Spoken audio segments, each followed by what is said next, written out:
अच्छा हम नाजायज बोलते हैं चाचा।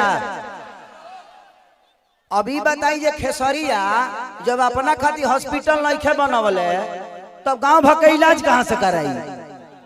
तो जब ये हमारे नेता अपना इलाज कराने के लिए एम्स में जाते हैं, हमारे नेता अपना इलाज कराने के लिए बॉम्बे जाते हैं, विदेश जाते हैं, तो ये बताइए जब ये अपने इलाज के लिए अस्पताल नहीं खुलवाए तो हमारे इलाज के लिए कहां से खुलवा पाएंगे।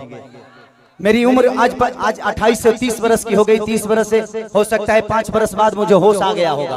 25 बरस से तो ऐसा ही देख रहा हूं कि हमारा बिहार में बदलाव कुछ नहीं हुआ है। दारू बंद हुआ है तब वो मिलिए रहा है। इसमें दोष हम सरकार को नहीं देंगे क्योंकि हमारे पास रोजी नहीं है। हम अपनी रोजी ढूंढते हैं, वो चाहे हमें नशा में मिले या बुराई करके मिले या किसी का मर्डर करके मिले। हमारे पास अगर रोजी होती, हमारे पास काम होता, हमारे पास किसी का विश्वास होता तो शायद आज हम भी बेकार नहीं होते। किसी फैक्ट्री में अपने ही जिला में, अपने ही गृह जिला में, अपने ही घर में काम करते। तो जब इंसान बेकार होता है तो वो गलत काम करता है। तो गलत काम तभी होता है जब इंसान फुर्सत में होला।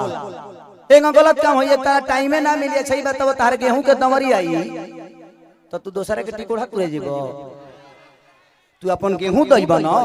तो जब हमारे पास अपना वर्क होता, हमारे पास फैक्ट्रियां होती, तो आज हमारे भी घर की औरतें अपने पति के साथ रहती। ये अपने पति के लिए तरसती नहीं कि होली में आएंगे तो दीपावली में आएंगे।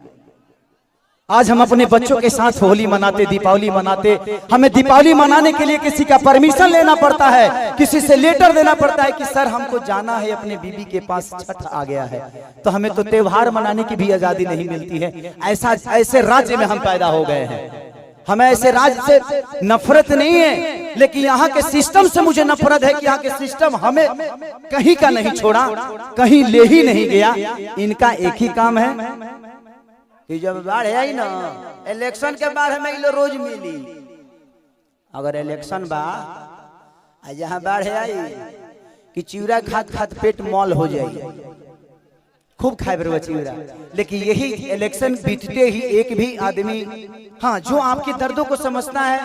मैं किसी राजनेता पे उंगली नहीं उठा रहा हूँ, मैं सिस्टम पे बात कर रहा हूँ। आज अगर यहाँ फिल्म सिटी बन जाए तो मुझे लगता है कि खेसारी लाल यादव यूपी में शूट करने जाते हैं, वहां पे कम से कम 60 से 70 लाख रुपया भैया प्रोड्यूसर और डायरेक्टर यूपी सरकार को दे के आता है। वहां कम से कम 300 लोगों को रोज रोजी मिलेला। रोज कलाकार हो जी पैदा होले, रोज कलाकार काम करेले। लेकिन बिहार सरकार के कोनो चिंता नहीं है। ये बताई खेसरिया चाहे जितना भी संपत्ति बनौले बा बॉम्बे में बनौले बा, अगर वह चीज बिहार में रही तो खेसरिया का सारा संपत्ति बिहार में रही ना, हम अपना परिवार के, अपना भाई लोगों के साथ रहते तो हमके भी तकलीफ होला, हमके भी अच्छा ना लगे कि हम दूसरा शहर में जाके, दूसरा राज्य में जाके दुगो रोटी कमाता नहीं। हमके शर्म लागेला दूसरा के जगह काम करे में। लेकिन क्या करी, जब हमारे खेत बंजर हो जाए तो घर हर तो दूसरे के खेत में नहीं चलावे के पड़ी हमके। और हमारा खेत बंजर, हम किसान हो के भी इस खेत को आबाद नहीं कर पा रहे हैं, तो गलती हमारी है। गलती हमारी ये है कि हम जब इलेक्शन आता है तो खाली 2 फ्रूटी पियला के बाद तो बटन दूसरा जगह चल जाता है। ये बताई खेसारी के बेटा बेटी ये बार खेसारी का लगे पैसा बा तो अमेरिका में पढ़ा दिए, लेकिन सबका लगे सक्षम तो नहीं खे ना जब अपना बेटा बेटी का अमेरिका में पढ़ाई। तो बिहार में कितना लोग खेसारी बजी, एक गो ना, एक गो खेसरिया बा।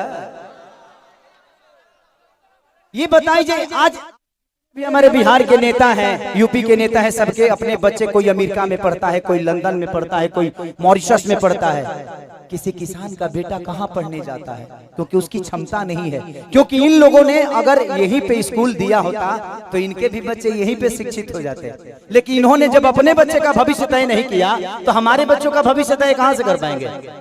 अब ये बताइए कि यूट्यूब पर डाल दी तो लोग कहिए खेसरिया राजनेता हो गए। अब हम अपन दुखों ना कह सकिले।